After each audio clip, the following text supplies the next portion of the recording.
Mike Barelak here to entertain you with the help of Christopher Cross. It is the night, my body's weak. I'm on the run, no time to speak.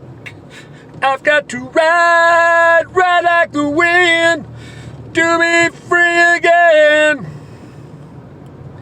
And I got such a long way to go, such a long way to go. Michael McDonald.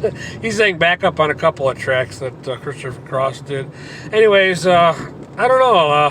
When I talk about the music I listen to while riding home from work, I seem to get more views, so I guess I should do it more often. Yeah, Christopher Cross. He put out a couple of albums in the late 70s, early 80s. About the time of when MTV first started rising to popularity. Christopher Cross, his albums usually had flamingos on the covers, some variation. But he was kind of a victim of the new standard when MTV came into existence. Before MTV, you just needed the sound. You did the look was whatever. But when MTV came along, your look was just as important as your sound. And although Christopher Cross had the sound, he didn't have the look. Which is weird that Michael McDonald did singing backup on some of his stuff, because Michael McDonald was the complete contrast to that, because he definitely looked like his voice. Such a long way to go. Anyways, yeah, that particular track's called Ride Like the Wind. But anyways, yeah,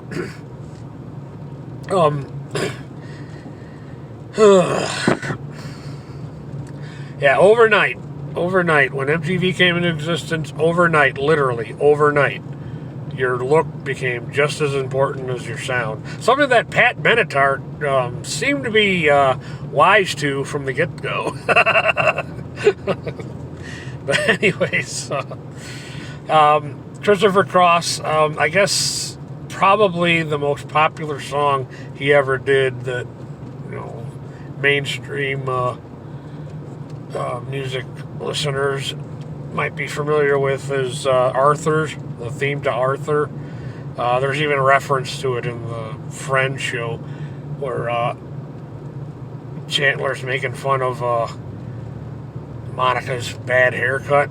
It could be worse. You could be stuck between the moon and New York City. I know it's crazy, but it's true.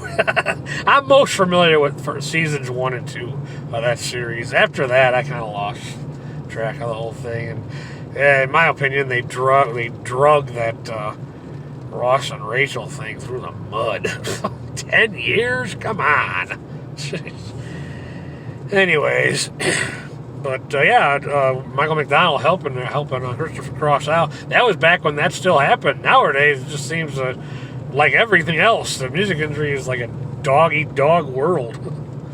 And the music industry itself, all they're interested in is finding the songs that use A, D, and G.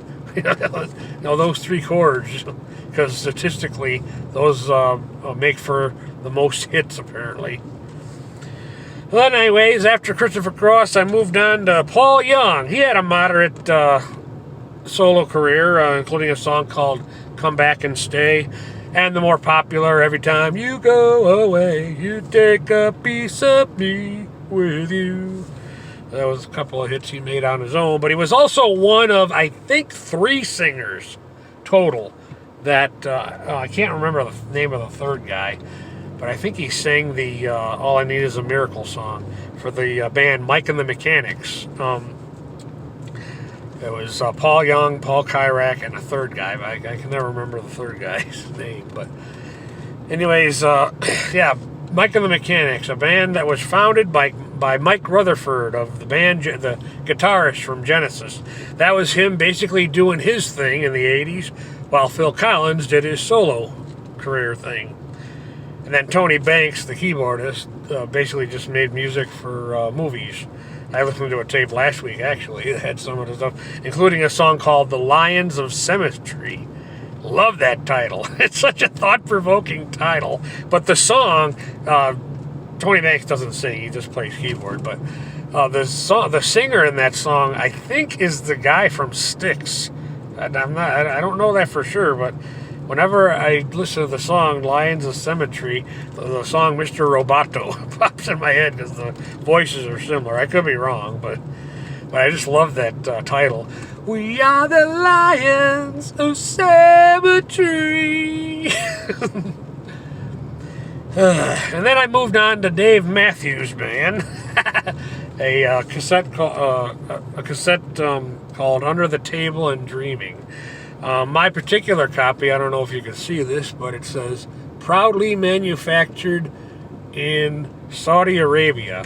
That means this cassette belonged to a soldier who probably bought it while stationed over there. And then I got it at the Goodwill years later. But this would have been the early 90s. I don't think that one was out yet in 91.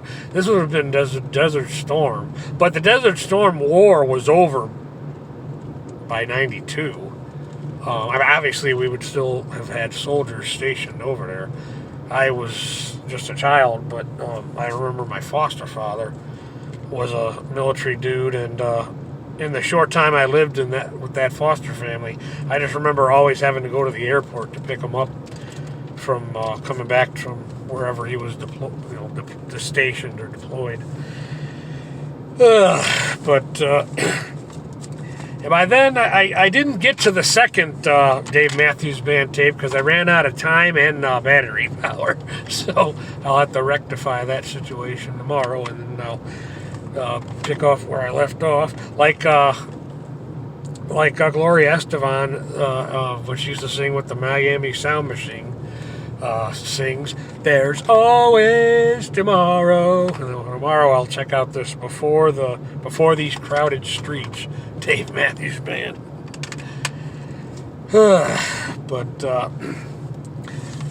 yeah, I'm pretty sure Desert Storm War was over before the end of 91. But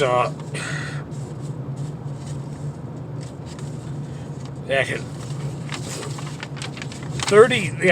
30 years. Could you imagine all the diplomatic success? And then all it took was current BS action of the current regime. Administration, to totally destroy all that. 30 years of American soldier work, 30 years of American tax dollars, all the pot because of weak leadership. Don't look at me like that. You know I can't do a video without getting political. But, yeah. So all the work of American soldiers, all that, now done.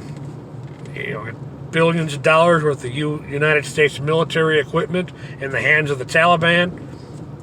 Hey, we really got some good leadership here, don't we? All right. That'll do it for this one.